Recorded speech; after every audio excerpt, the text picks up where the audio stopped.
जय हिंद दोस्तों, welcome to the world of science. तैयार है?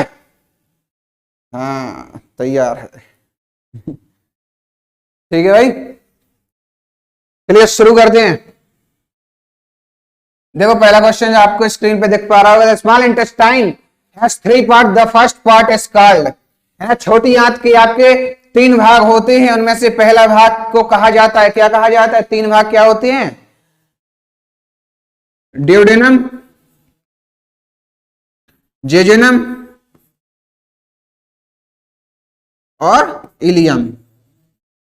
यही तो थ्री पार्ट्स होते हैं स्मॉल इंटेस्टाइन के, तीन पार्ट। तो उसमें से पहले भाग को क्या कहा जाता है भाई? आपका क्या है? ड्यूडेनम है ना? सही भाई? अरे बोलो ना। ठीक है भाई, क्या है? ड्यूडेनम। क्या हो जाएगा आपका? राइट आंसर हो जाएगा। क्लियर है? आगे बढ़े। Next, this is a characteristic feature of epithelial cells of the intestine. आंत की उपकला कोशिकाओं की एक विशेषता क्या होती है? ठीक है, this is the characteristic feature of epithelial cells of the intestine. बताओ भाई, इंटेस्टाइन की जो एपिथेलियल सेल्स होती है उनकी स्पेशलिटी क्या होती है? अब भाई इंटेस्टाइन किस में हेल्प करती है? आपका इंटेस्टाइन का काम क्या होता है? एब्सॉर्प्शन, यानी कि अवशोषण। क्या होता है काम भाई?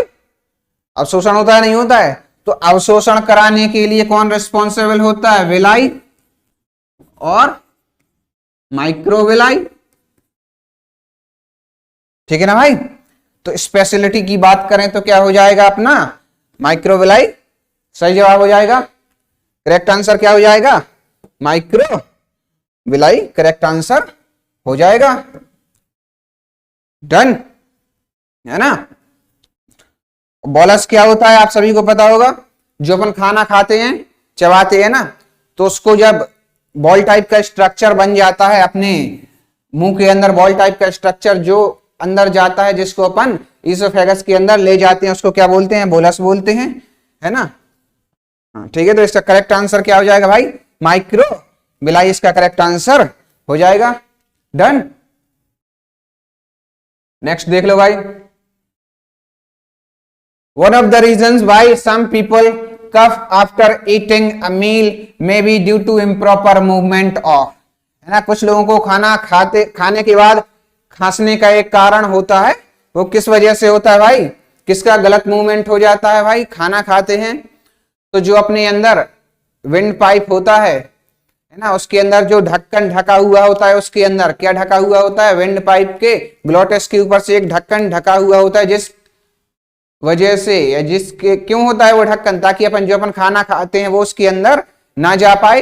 तो उस ढक्कन को क्या बोलते हैं? एपिग्लोटिस बोलते हैं। तो इसी एपिग्लोटिस का मूवमेंट ठीक से नहीं होने की वजह से वो खाना जो है अपने विंड पाइप में चला जाता है ना, श्वास नली में चला जाता है। तो उसकी वजह से अपन को क्या आ जाती है? किसी व्यक्ति को क्या आ जाती है भाई?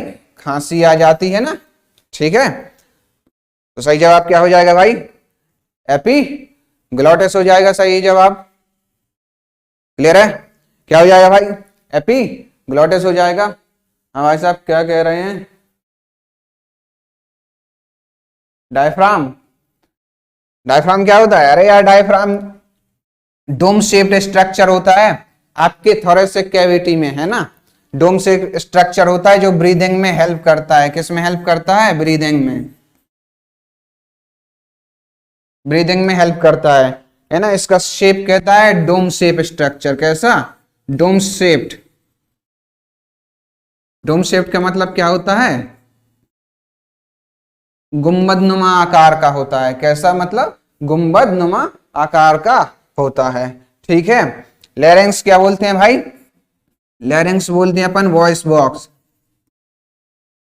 या फिर कह लें साउंड बॉक्स,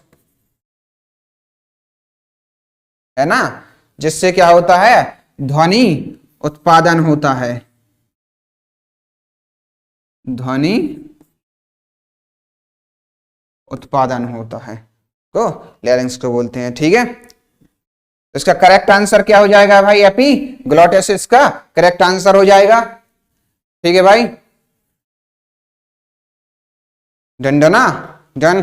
आगे बढ़े, नेक्स्ट क्वेश्चन देखेंगे। Chymosin is also known as, chymosin is also known as भाई क्या बोला जाता है? रेनिन को क्या बोला जाता है भाई? रेनिन को, है ना। तो इसमें से करेक्ट ऑप्शन कौन सा है अपना? फोर्थ ऑप्शन करेक्ट हो जाएगा। क्या कि रेनिन का ही दूसरा नाम क्या होता है? काइमोसिन, है ना। काइमोसिन किसका नाम होता है? रेनिन। अब रेनिन में आपको ध्यान रखने वाली बात यह है कि ऑप्शन में कई बार मान लो यहां पे एक और ऑप्शन उसने दे दिया, क्या? RENIN, है ना। एक और ऑप्शन उसने दे दिया, कौन सा? RENIN। तब आप कंफ्यूज हो जाएंगे कि ये वाला रेनिन है कि ये वाला रेनिन है ना। एक्चुअल में ये क्या है? एंजाइम है। ये क्या है? एंजाइम है। और ये रेनिन है, ये क्या होता है? हार्मोन होता है।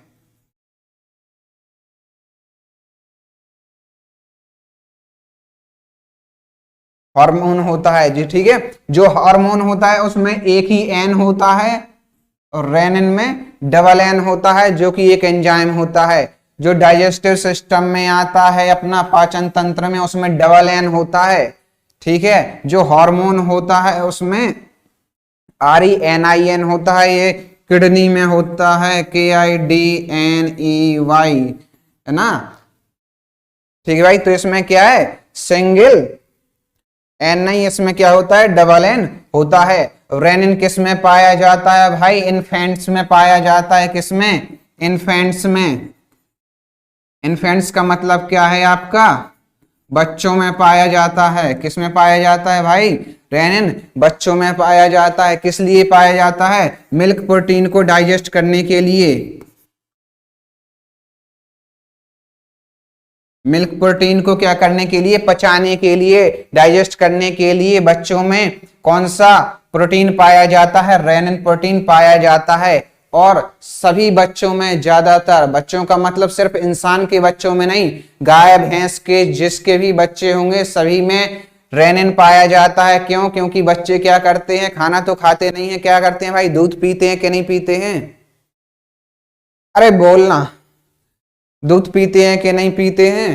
तो भाई उन्हीं दूध को पचाने के लिए कौन सा एंजाइम होता है? रेनिन एंजाइम उपस्थित होता है भाई। क्लियर है? अरे आया नहीं आया? अरे समझ में आया नहीं आया भाई? आया ना? बोल। ठीक है भाई, क्लियर है? तो उसी को क्या बोलते हैं? रेनिन बोलते हैं। मिल्क प्रोटीन को डाइजेस्ट करने के काम आता है बच्चों में, है ना। इंसान के बच्चे हों या फिर जानवरों के बच्चे हों, गाय भैंस हो, कोई भी, सभी में ये रेनिन प्रेजेंट होता है। आगे बढ़ेंगे, बढ़े आगे भाई। लो ये नेक्स्ट क्वेश्चन ले लो, है ना।